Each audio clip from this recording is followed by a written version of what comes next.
If your life were a book and you were the author, how would you want your story to go?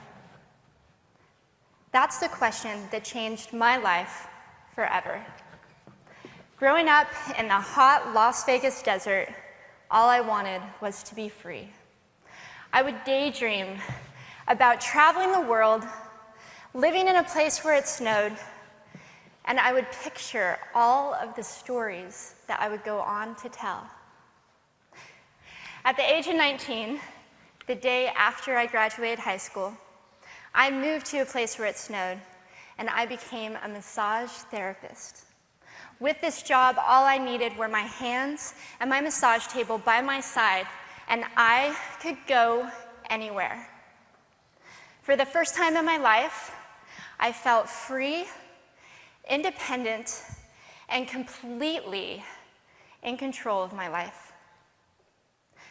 That is, until my life took a detour.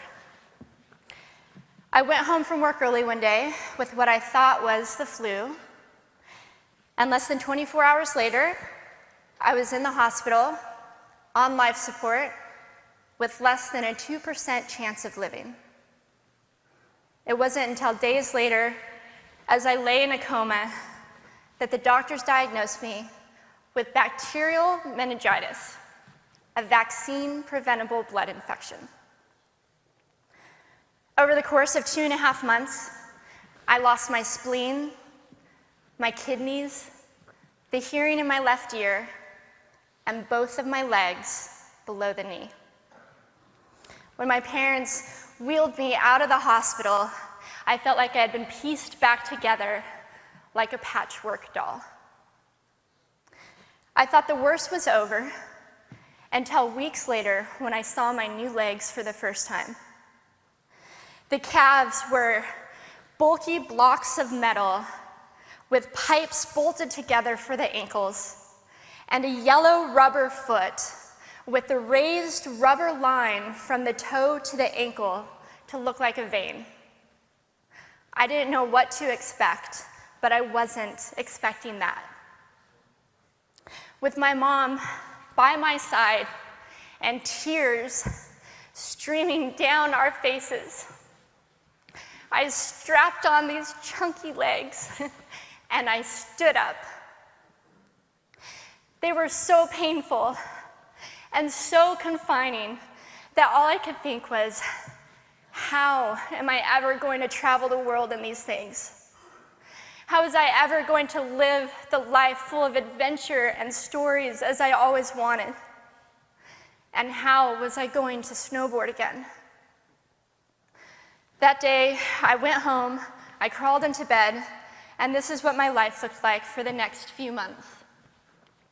Me passed out, escaping from reality, with my legs resting by my side.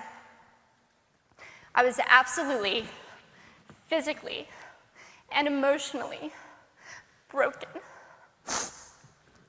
But I knew that in order to move forward, I had to let go of the old Amy and learn to embrace the new Amy.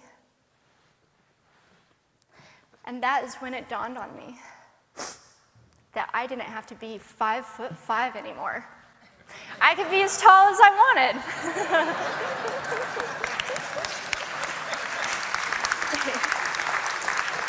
Or as short as I wanted, depending on who I was dating.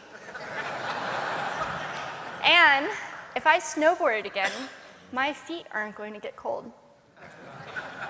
And best of all, I thought, I can make my feet the size of all the shoes that are on the sales rack. And I did. So there were benefits here. It was this moment that I asked myself that life-defining question.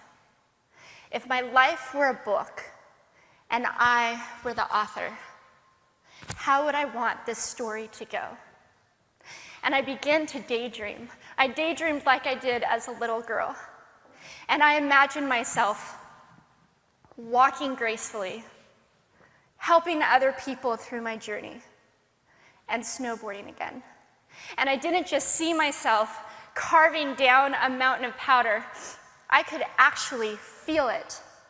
I could feel the wind against my face and the beat of my racing heart as if it were happening in that very moment. And that is when a new chapter in my life began.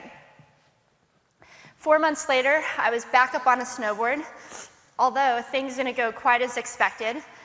My knees and my ankles wouldn't bend, and at one point, I traumatized all the skiers on the chairlift when I fell, and my legs, still attached to my snowboard,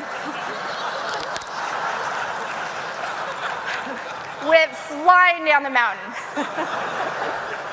And I was on top of the mountain still. I was so shocked. I was just as shocked as everybody else, and I was so discouraged, but I knew that if I could find the right pair of feet, that I would be able to do this again. And this is when I learned that our borders and our obstacles can only do two things. One, stop us in our tracks, or two, force us to get creative. I did a year of research, still couldn't figure out what kind of legs to use, couldn't find any resources that could help me. So I decided to make a pair myself. My leg maker and I put random parts together, and we made a pair of feet that I could snowboard in. As you can see, rusted bolts, rubber, wood, and neon pink duct tape. And yes, I can change my toenail polish. It was these legs and the best 21st birthday gift I could ever receive, a new kidney from my dad, that allowed me to follow my dreams again. I started snowboarding, then I went back to work, then I went back to school, then in 2005 I co-founded a nonprofit organization for youth and young adults with physical disabilities so they could get involved with action sports. From there, I had the opportunity to go to South Africa, where I helped to put shoes on thousands of children's feet so they could attend school. And just this past February, I won 2 back-to-back World Cup gold medals.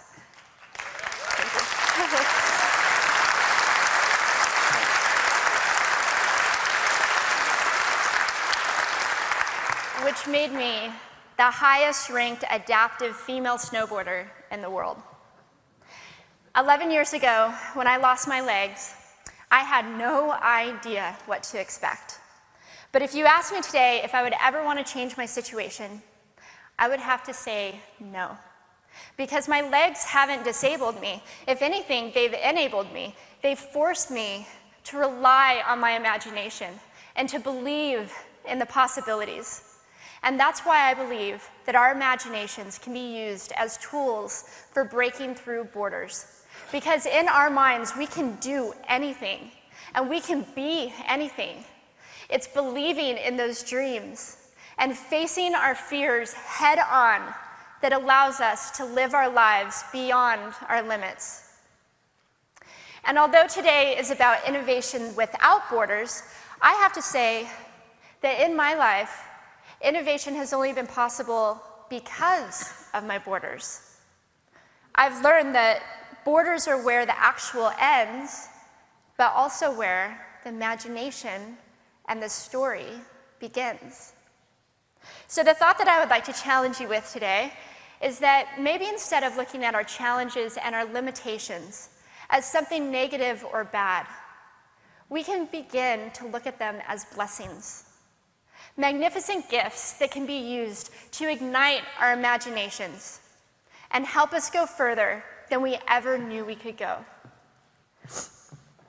It's not about breaking down borders. It's about pushing off of them and seeing what amazing places they might bring us. Thank you.